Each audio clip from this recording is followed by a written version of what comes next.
I came home from work on a Friday afternoon in January to find my ice fishing shack missing from my driveway, and I knew immediately something was very wrong. My name is Ryan Anderson, and I live in a quiet neighborhood called Lakeside Estates in Brainerd, Minnesota. It is the kind of place where people know their neighbors. Kids ride bikes in the summer, and every winter, half the population heads out to the frozen lakes to fish. I had been part of this community for 6 years, and until about 18 months ago, it had been perfect. Then the new Homeowners Association Board got elected, and everything changed. The president of the HOA was a woman named Patricia Whitmore, though everyone called her Patty behind her back. She was in her late 40s, had that specific haircut that screamed entitlement, and wore oversized sunglasses even in the dead of winter. Patty had made it her personal mission to enforce every single rule in the HOA handbook, and when those ran out, she started making up new ones. My ice fishing shack was nothing fancy. It was an 8 by 10-foot structure on skis that I had built myself 3 years ago. I had painted it green and white, registered it with the Minnesota Department of Natural Resources like you are supposed to, and kept it in my driveway during the off-season. The registration number was clearly visible on the side, a combination of letters and numbers that identified it as mine. I stood in my driveway, staring at the empty space where my shack should have been. Snow had been cleared from the spot recently, and I could see tire tracks leading away. My heart started pounding as I pulled out my phone and dialed the non-emergency police line. Brainerd Police Department, how can I help you? Hi, my name is Ryan Anderson. I live at 447 Lakeview Drive, and I need to report a stolen property. My ice fishing shack was taken from my driveway. The dispatcher took down my information and said an officer would come by within the hour. I hung up and looked around the neighborhood. Several of my neighbors were home, their cars in their driveways, smoke coming from chimneys. I walked over to my next-door neighbor, Tom Hendricks, who was shoveling his walkway. Tom, did you see anyone take my fishing shack today? Tom leaned on his shovel and nodded slowly. Yeah, actually, around noon there was a big truck here. Had Lakeside Estates HOA printed on the side. Patty was driving it, had another woman with her. They hooked up your shack and drove off. I figured you knew about it. My blood started to boil. I had no idea. She just took it. She was talking loud enough that I could hear some of it. Something about unauthorized structures and violations.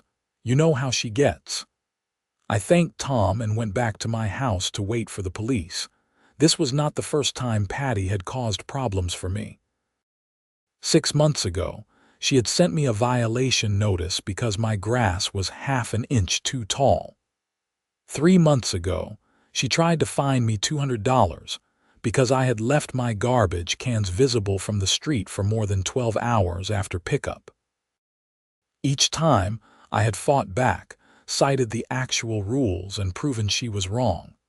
She had been getting more aggressive lately, and I knew she had it out for me. Officer Jake Martinez arrived 40 minutes later. He was a young guy, maybe late 20s, and he seemed genuinely concerned when I explained the situation. So your HOA president just took your property without permission? That is exactly what happened. My neighbor witnessed it. She had another woman with her, and they used an HOA truck to haul it away. Officer Martinez took notes. Do you have proof of ownership? Absolutely. I have the registration certificate inside, photos of the build process, receipts for all the materials. It is registered with the DNR under my name. Good. That will help. Do you know where she might have taken it? I thought about it. Probably the HOA storage facility. They have a lot behind the community center where they keep maintenance equipment. If not there, maybe her property. She lives about 3 miles from here on a big piece of land. Officer Martinez said he would investigate and contact Patty. He took photos of the tire tracks and got Tom's statement before leaving. I went inside, furious but trying to stay calm. I knew I needed to document everything carefully. That evening, I received an email from the HOA. It was from Patty, of course, and the subject line read, "Violation Notice, Immediate Action Required." I opened it, already knowing I would hate what I saw. "Dear Mr. Anderson, it has come to our attention that you have been storing an unauthorized recreational vehicle in your driveway, in direct violation of Section 7.3 of the Lakeside Estates HOA covenants, conditions, and restrictions. This violation has been ongoing despite previous verbal warnings. As such, the HOA has exercised its right under Section 12.1 to remove the offending structure from the property. The structure is now in HOA custody and will remain there until you have paid the associated fines totaling $1,500 and agreed to proper storage arrangements. You have 10 business days to comply, or the structure will be considered abandoned and disposed of accordingly. Regards, Patricia Whitmore, HOA President." I read the email 3 times, each time getting angrier. There were so many things wrong with it. First, I had never received any verbal warnings about my fishing shack. Second, Section 7.3 of the CCRs dealt with commercial vehicles, not recreational equipment. Third, $1,500 was an absurd amount. Fourth, they could not just take my property and hold it ransom. I immediately responded to the email, keeping my tone professional but firm. I pointed out all the errors, demanded the immediate return of my property, and stated that if they did not comply, I would pursue legal action. I also called my insurance company to report the theft and started gathering all my documentation. The next morning, I received a reply from Patty. It was short and condescending. "Mr. Anderson, the HOA board has reviewed your concerns and stands by its decision. The fine remains in place. You may appeal at the next board meeting on February 15th. February 15th was 3 weeks away. There was no way I was waiting that long. I decided to take a different approach. I called the Minnesota Department of Natural Resources and asked to speak with a game warden about a stolen registered ice fishing shelter. The woman who answered transferred me to a game warden named Marcus Chen. I explained the entire situation to him, including the fact that my properly registered shack had been taken by my HOA president. "So you have the registration number and all the documentation?" Marcus asked. "Yes, sir. Everything is in order. The registration sticker is on the outside of the shack and I have the certificate." "And you reported it to local police?" "Yesterday. Officer Martinez came out and took a report." Marcus was quiet for a moment. "Okay, here is the thing.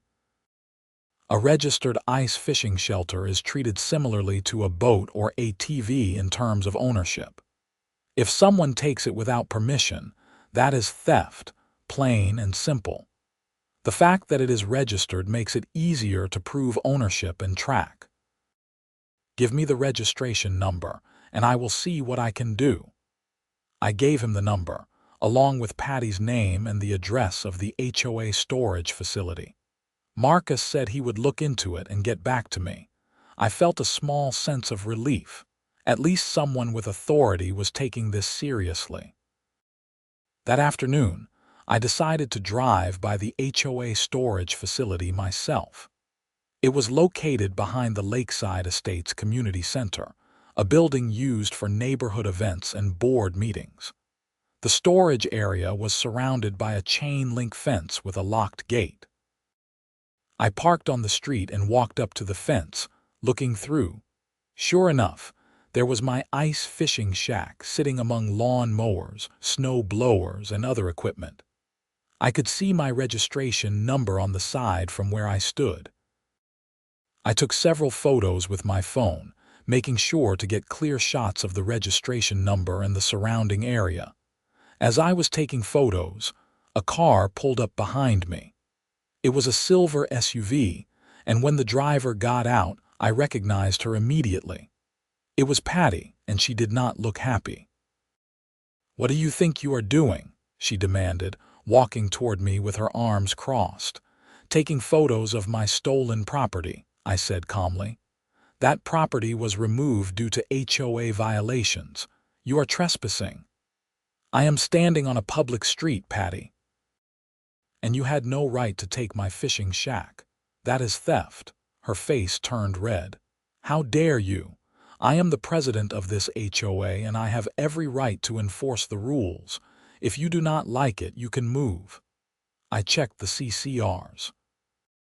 There is nothing that prohibits ice fishing shelters in driveways. You made that up. Section 7.3 clearly states that recreational vehicles must be stored out of sight. Section 7.3 is about commercial vehicles. An ice fishing shack is not a vehicle at all. It is a portable shelter. Patty's jaw clenched. "The board has made its decision. Pay the fine or lose your shack. Those are your options." "Actually, my option is to press charges for theft. I have already filed a police report and I have contacted the Department of Natural Resources. A game warden is investigating right now." That seemed to catch her off guard. Her confident expression faltered for just a moment before she recovered. "You are wasting everyone's time. The police will side with the HOA. We'll see about that." She got back in her SUV and drove through the gate after unlocking it, making sure to lock it again behind her. I stayed for a few more minutes, taking additional photos before heading home. Over the next few days, things escalated quickly. Officer Martinez called me to say that he had spoken with Patty, who claimed she had the legal right to remove the shack under HOA bylaws.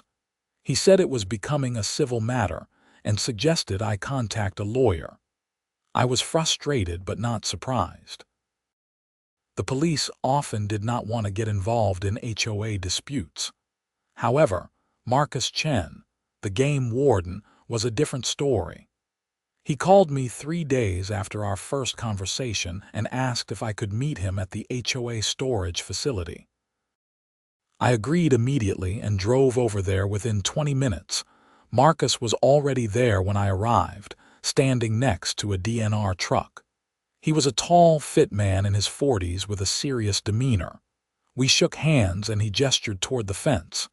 "That your shack in there?" "Yes, the green and white one with the registration number visible on the side." He nodded and pulled out a notepad. "I ran the registration. It is definitely yours, current and up to date. No liens, no disputes. As far as the state of Minnesota is concerned, you are the legal owner." "So what can we do?" "Well, taking someone's registered property without permission is theft. I have been in contact with the Crow Wing County Sheriff's Department, and they are treating this as a criminal matter now, not a civil one." Relief washed over me. "Thank you. I have been going crazy trying to get someone to take this seriously." The HOA does not have the right to seize registered property, regardless of what their bylaws say.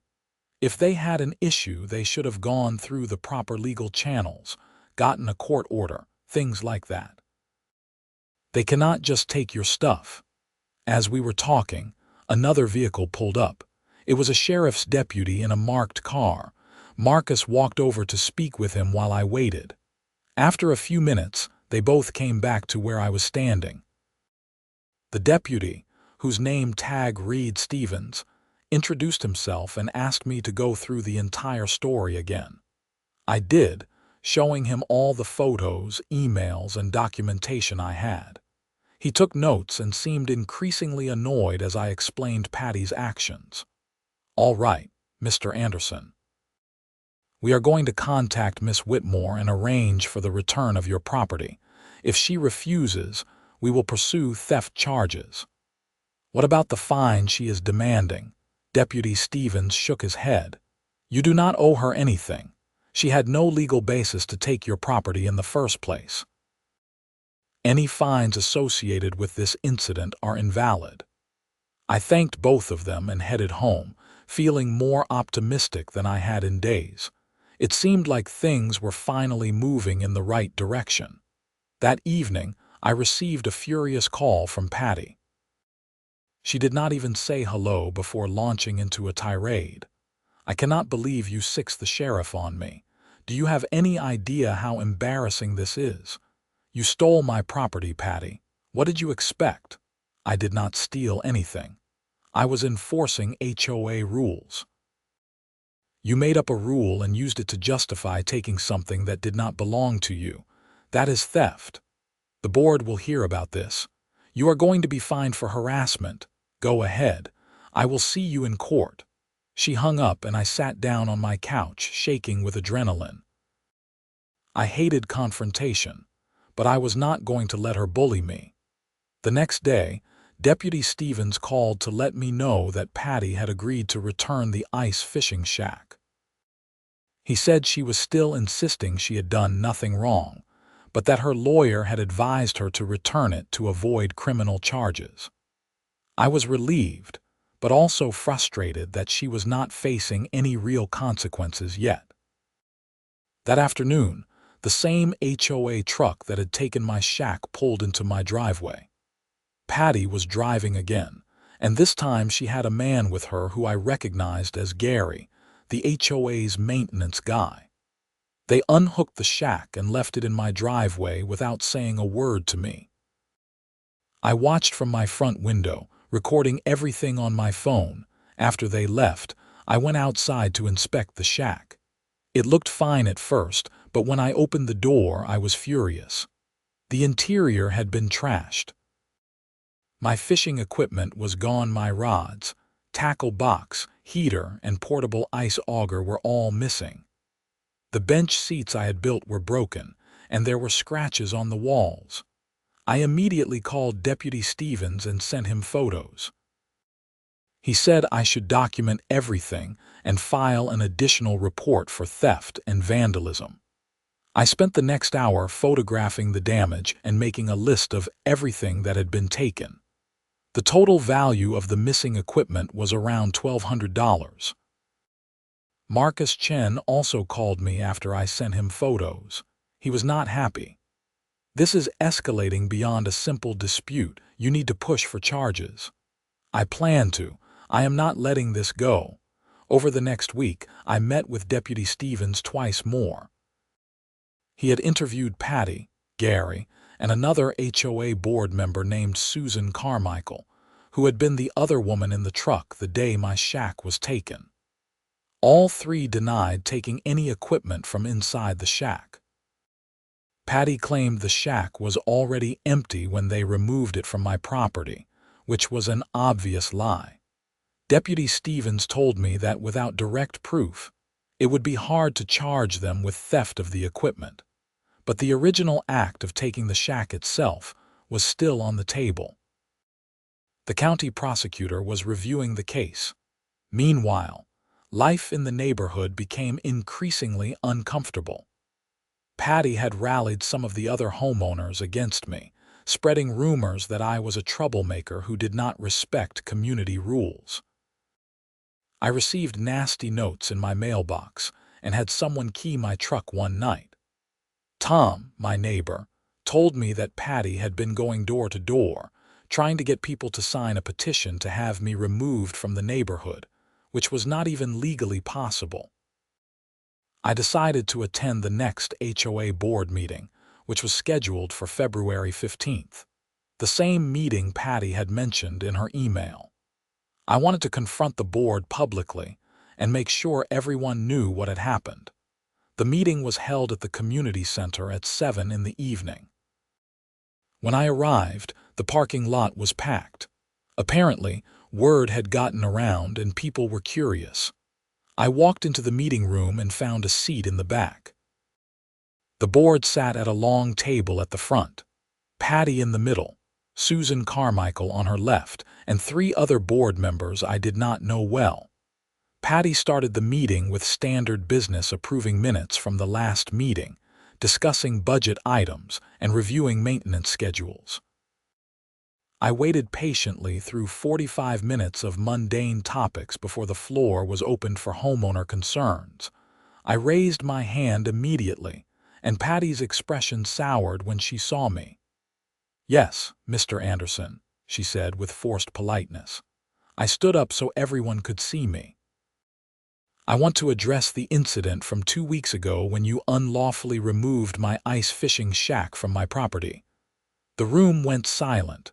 All eyes were on me. "That matter has been resolved," Patty said curtly. "Your property was returned." It was returned damaged, with over $1,000 worth of equipment stolen from inside. I have filed police reports for theft and vandalism, and the county prosecutor is reviewing the case. Murmurs rippled through the room. Some people looked shocked, others curious.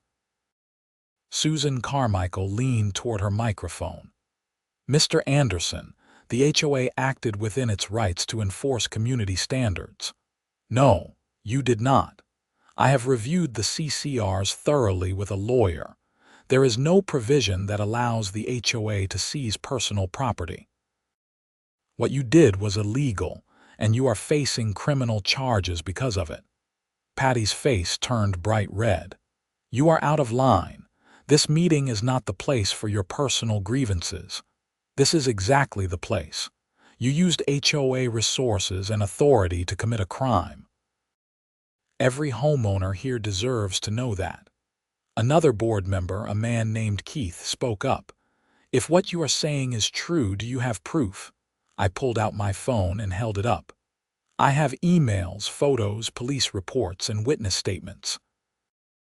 I also have recordings of my conversations with the sheriff's deputy and the game warden who investigated this case. I am happy to share all of it." The room erupted in conversation. Several people were talking at once, some asking questions, others expressing disbelief. Patty tried to regain control by banging a gavel, but it took several minutes before the room quieted down.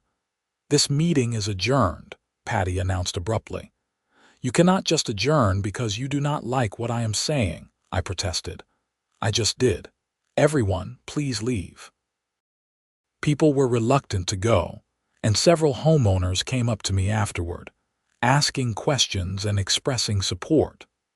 A few said they had also been targeted by Patty for minor violations and had felt bullied.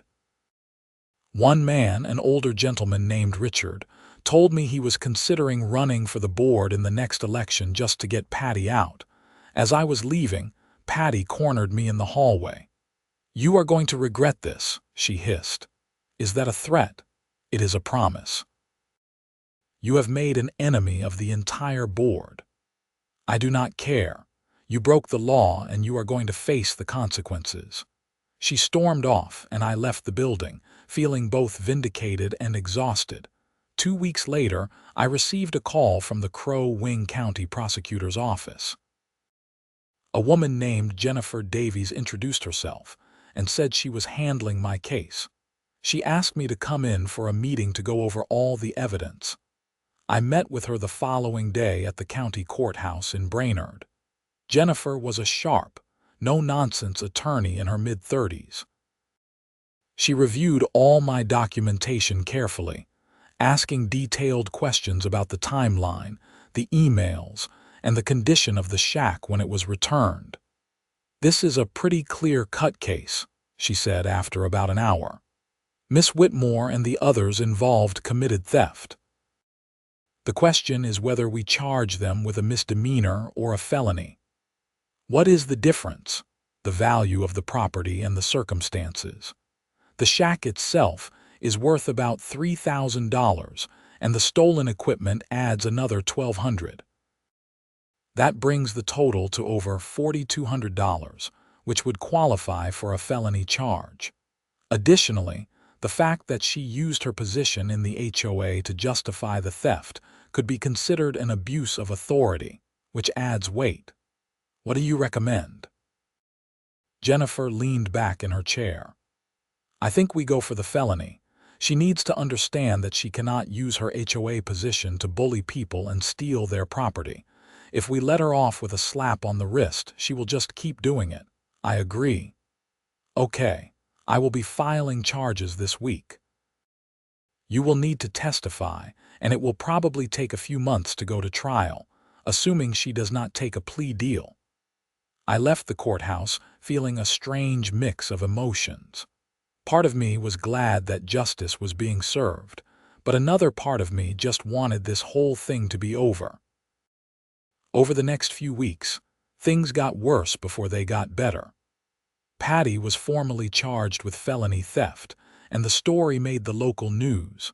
Suddenly, I was getting calls from reporters asking for interviews, and my quiet life was turned upside down. The HOA board held an emergency meeting and voted to temporarily remove Patty from her position as president while the legal proceedings were ongoing. Susan Carmichael was also charged as an accessory since she had been there when the shack was taken. The neighborhood was divided. Some people supported me and were glad to see Patty held accountable. Others thought I was overreacting and causing unnecessary drama. I tried to ignore the negativity and focus on moving forward. In early April, just as the ice was melting on the lakes and fishing season was winding down, Jennifer Davies called me with an update. Patty had decided to take a plea deal. She would plead guilty to a reduced charge of misdemeanor theft, pay restitution for the damaged shack and stolen equipment, and resign from the HOA board permanently. She would also be placed on probation for 1 year. Is that it? I asked, feeling somewhat disappointed. Unfortunately, yes. The judge thought a felony conviction was too harsh for a first-time offender, especially given her age and lack of prior criminal history. But she will have a criminal record, and she is banned from serving on any HOA board in the state for 5 years as part of the plea agreement. It was not everything I had hoped for, but it was something. I agreed to the deal, and the case was officially closed a week later. Susan Carmichael also took a plea deal, receiving a smaller fine and community service. Gary, the maintenance guy, was not charged since he was just following orders and did not personally benefit from the theft. As spring turned into summer, life in Lakeside Estates slowly returned to normal. A new HOA board was elected in May, and the new president, a retired teacher named Dorothy, was the complete opposite of Patty Kind, reasonable and actually interested in serving the community rather than controlling it. I repaired my ice fishing shack and replenished my equipment. The restitution money from Patty covered most of the costs, and my insurance covered the rest. I even got a call from Marcus Chen, the game warden, who checked in to see how everything had turned out. He said he was glad the system had worked, even if it took longer than it should have.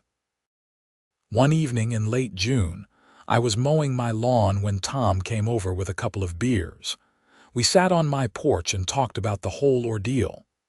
I still cannot believe she actually stole your shack, Tom said, shaking his head.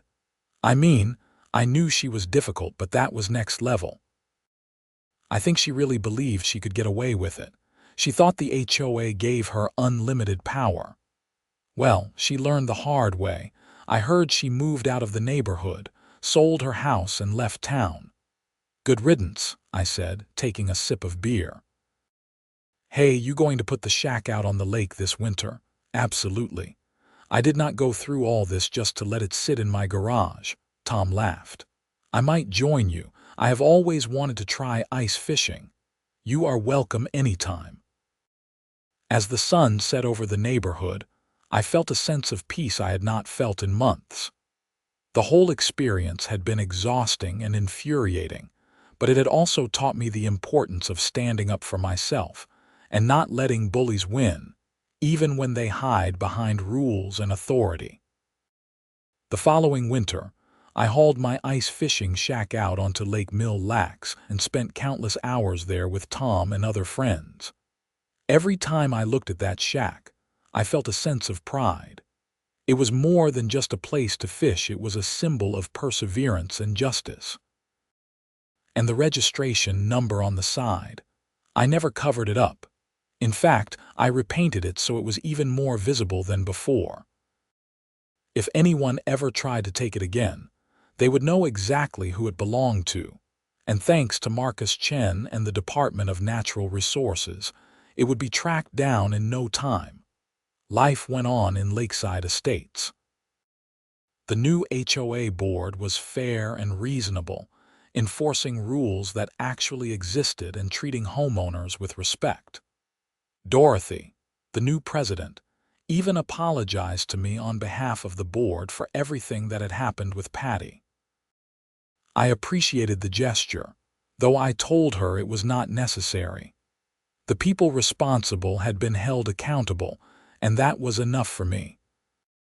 In the fall, I received a letter from the county prosecutor's office informing me that Patty had completed the terms of her probation early, and that the case was now fully closed. I filed the letter away with all the other documentation I had kept from the ordeal. Part of me wanted to throw it all away and forget about it, but another part of me knew it was important to keep, just in case. That Thanksgiving, I hosted dinner at my house for the first time in years. Tom and his family came over, along with a few other neighbors who had supported me through everything. We ate turkey, watched football, and laughed about the absurdity of the whole ice shack situation. It felt good to be surrounded by people who cared, and I realized how lucky I was to have such a strong community, even if there had been a few bad apples. As winter approached again, I started preparing for another ice fishing season. I checked over my shack, made sure all the repairs were solid, and bought new equipment to replace what had been stolen. I also installed a small GPS tracker inside the shack, hidden in one of the walls. It was probably overkill, but after everything that had happened, I was not taking any chances. The first time I took the shack out on the ice that season, it felt like a victory lap. I drilled my holes, set up my lines, and sat back in the quiet solitude of the frozen lake. The only sounds were the wind against the walls of the shack and the occasional creak of the ice beneath me. It was peaceful, and for the first time in a long time, I felt completely at ease. Tom joined me later that day, and we spent hours talking, fishing, and enjoying the simplicity of it all. He caught a decent-sized northern pike, and I caught a few walleye. It was not about the fish, though. It was about the experience, the friendship, and the freedom to enjoy something I loved without someone trying to take it away. As the sun began to set and we packed up for the day, Tom looked at me and said, "You know, you handled all that stuff with Patty better than most people would have. A lot of folks would have just paid the fine and moved on." "Maybe," I said, "but it was not about the money, it was about the principle. She thought she could push me around because she had a title and some perceived authority. I was not going to let that happen." "Well, you made your point. And you probably saved a lot of other people from dealing with the same thing." I had not thought about it that way, but Tom was right. If I had not stood up to Patty, she would have continued to abuse her power and make life miserable for other homeowners. In a way, the whole ordeal had been worth it, not just for me, but for the entire community. As the years went by, the story of the stolen ice fishing shack became something of a legend in Lakeside Estates. New homeowners would hear about it and shake their heads in disbelief. The new HOA board used it as a cautionary tale, a reminder that they were there to serve the community, not to rule over it. I continued to enjoy my winters on the ice, and my shack became a familiar sight on the lakes around Brainerd. I even started a small tradition of hosting an annual ice fishing get-together. inviting neighbors and friends to join me for a day of fishing, food, and camaraderie.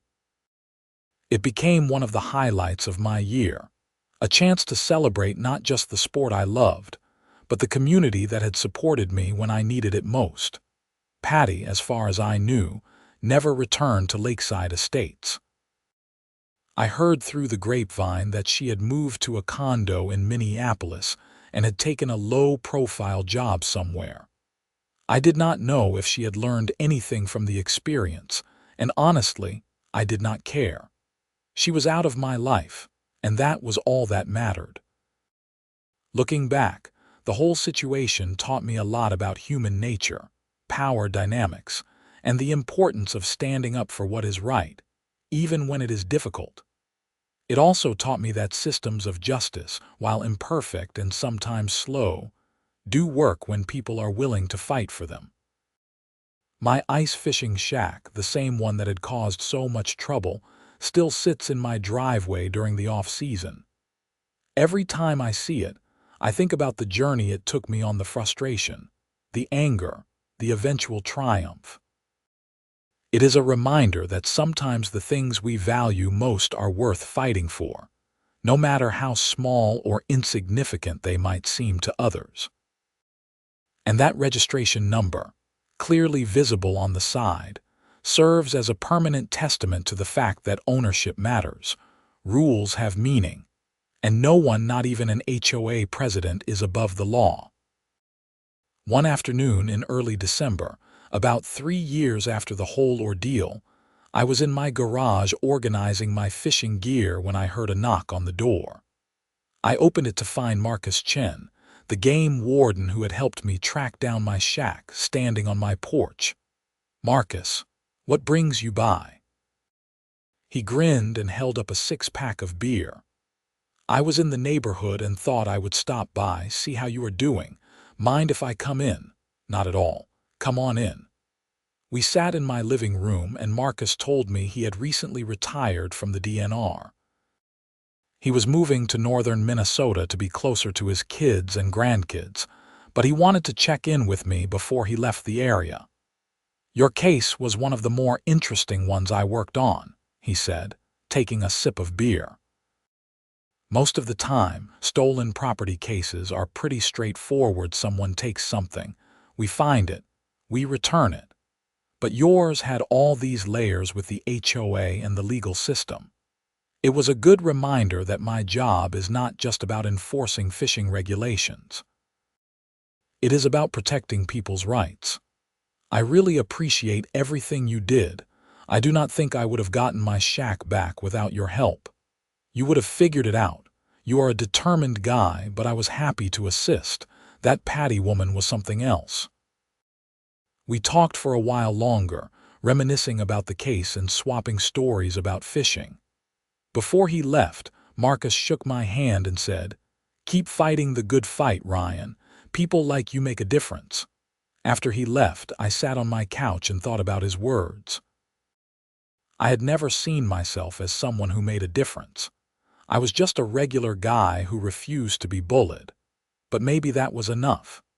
Maybe standing up for yourself, even in small ways, was how communities stayed strong and how people held onto their dignity. That winter was one of the best ice fishing seasons I ever had. The weather was perfect, the fish were biting, and I spent countless hours on the ice with friends and neighbors. My shack, now battle-tested and bearing the scars of its past, became a symbol of resilience and determination. Every time someone asked me about the story behind it, I told them the whole tale: the theft, the investigation, the legal battle, and the eventual resolution. Most people were shocked, some were amused, and a few were inspired. One younger guy, a new homeowner in the neighborhood, told me that my story had encouraged him to push back against an unfair fine he had received from a different HOA in a neighboring community. He won his case, and he credited me with giving him the courage to fight. As the seasons continued to change and life moved forward, the memory of the stolen ice fishing shack became less about the conflict and more about the lessons learned. It reminded me that standing up for what is right is not always easy, but it is always worth it.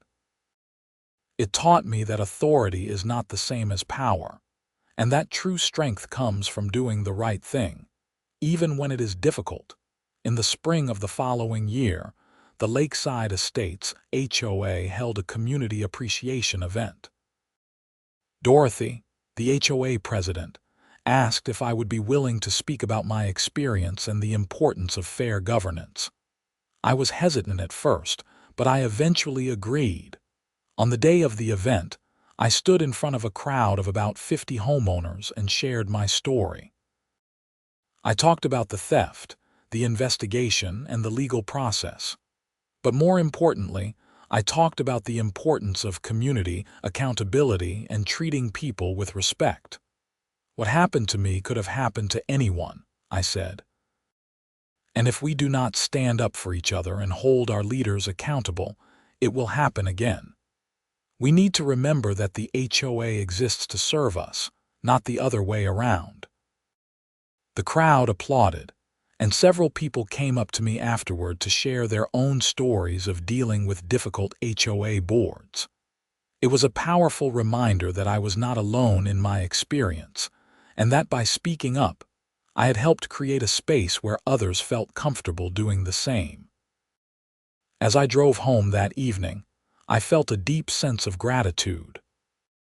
Gratitude for the friends and neighbors who had supported me, for the law enforcement officers and legal professionals who had taken my case seriously, and for the opportunity to live in a place where justice, though sometimes slow, was ultimately served. My ice fishing shack still sits in my driveway, a constant reminder of everything I went through. But more than that, it is a symbol of perseverance, justice, and the importance of standing up for what is right. And every winter, when I haul it out onto the frozen lake and settle in for a day of fishing, I am reminded that some battles are worth fighting, no matter how small they might seem. The registration number on the side, clear and visible, is not just a legal requirement. It is a badge of honor, a testament to the fact that I fought for what was mine and won. And as long as I have that shack, I will never forget the lessons it taught me about courage, community, and the power of standing up to bullies, no matter what form they take.